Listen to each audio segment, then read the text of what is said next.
కర్నూలు జిల్లాలో వజ్రాన్వేషణ కొనసాగుతోంది. వర్షాలు బాగా కురవడంతో తుగ్గల్లి, జొన్నగిరి, పిడిగిరాయి, ఎర్రగుడి పొలాల్లో వజ్రాన్వేషణ జోరుగా సాగుతోంది. పొలం చూసేందుకు వెళ్లిన గుండాల తండి గిరిజనుడికి వజ్రం లభించింది. దీంతో ఆ వజ్రాన్ని అనంతపురం జిల్లా గుత్తి పట్టణానికి చెందిన ఓ వ్యాపారి 1,00,000కు కొనుగోలు చేశాడు. అలాగే పెరవలిలో ఓ మహిళా కూలీకి దొరికిన వజ్రపు రాయిని స్థానిక వ్యాపారి 70,000తో పాటు తులం బంగారం ఇచ్చి కొనుగోలు చేశాడు. 2 క్యారెట్లకు పైగా బరువు ఉన్న వజ్రంలో పగుళ్లు ఏర్పడటంతో దాని విలువ తగ్గినట్లు చెబుతున్నారు.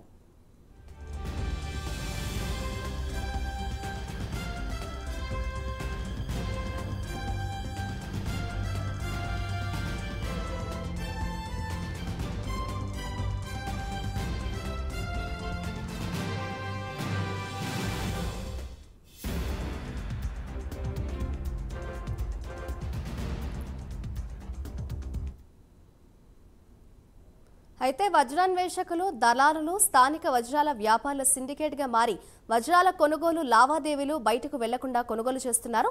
పోలీసులు, రెవెన్యూ అధికారులు పట్టించుకోకపోవడంతో పెద్ద ఎత్తున ప్రభుత్వ ఆదాయానికి గండి కొడుతున్నట్లు ఆరోపణలు వెల్లువెత్తుతున్నాయి. ఇదే అంశంపై మరింత సమాచారాన్ని మా ప్రతినిధి హేమంత్ అందిస్తారు. హేమంత్, చెప్పండి, కర్నూలు జిల్లాలో వజ్రాన్వేషణ జోరుగా సాగుతున్నట్లుగా తెలుస్తోంది. దీనికి సంబంధించిన డీటెయిల్స్ ఏ విధంగా ఉన్నాయి? ఏదైతే కర్నూలు జిల్లాలో అయితే కొనసాగుతోంది.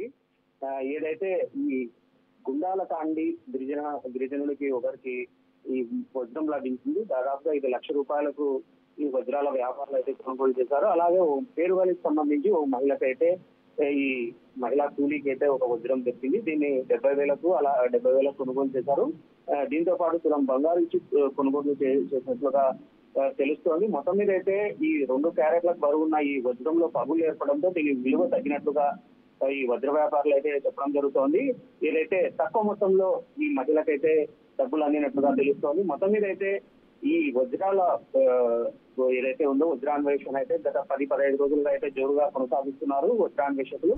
అలాగే ఎవరైతే వజ్ర వ్యాపారులు ఉన్నారో వీరు కూడా అక్కడే తిష్టవేసి ఈ వజ్రాలు ఎవరైతే వజ్రాన్వేషకులు ఎవరైతే వజ్రాలు తెచ్చిస్తే దాన్ని కొనుగోలు చేస్తున్నారు. ఏదైతే మధ్యలో దళారులు కూడా ఇక్కడే తిష్టవేసి మొత్తం మీద అయితే ఈ సిండికేట్ గా ఏర్పడి ఈ వజ్రాల వ్యాపార లావాదేవీలు అయితే కొనసాగిస్తున్నారు.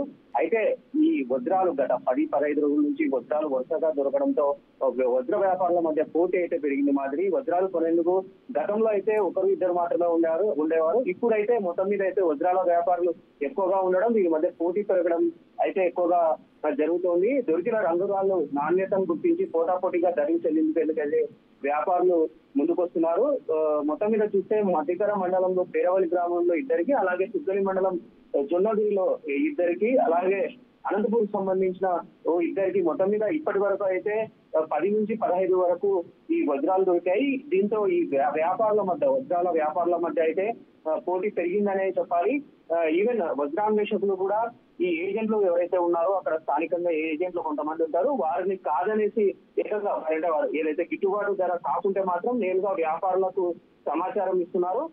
వ్యాపారులు అక్కడికే చేరుకొని ఇక్కడైతే పొలాలు ఉన్నాయి అక్కడికే వ్యాపారులు చేరుకొని ఎక్కువ మొత్తంలో ఎవరైతే ఎక్కువ మొత్తంలో పాడితే వారికే వజ్రాన్వేషకులు వజ్రాల వ్యాపారులకు అయితే వజ్రాలు అయితే ఇస్తున్నారు. మొత్తం మీద చూస్తే ఈ తతంగం అంతా ఏదంటే ఈ వజ్రాల లావాదేవీల తతంగాన్ని అంతా పోలీసులు చూస్తూ కూడా దానిపై చర్యలు తీసుకోకపోవడంతో ఏదైతే ఎక్కువ ఏదైతే విమర్శలు అయితే వెల్లువెత్తుతున్నాయి. మొత్తం మీద చూస్తే పోలీసులు కంట్రోల్ చేయకపోవడము, అలాగే గోప్యంగా ఉంచడం, అంటే వ్యాపారులు ఎవరైతే ఉన్నారో ఈ వ్యాపారులు, దళారులు, అలాగే ఎవరైతే వజ్రాన్వేషకులు ఉన్నారో వీళ్ళంతా సిండికేట్ గా మారి ఈ బయటికి పొక్కకుండా ఈ వజ్రాలు లావాదేవీలు అయితే జరుపుతున్నారు.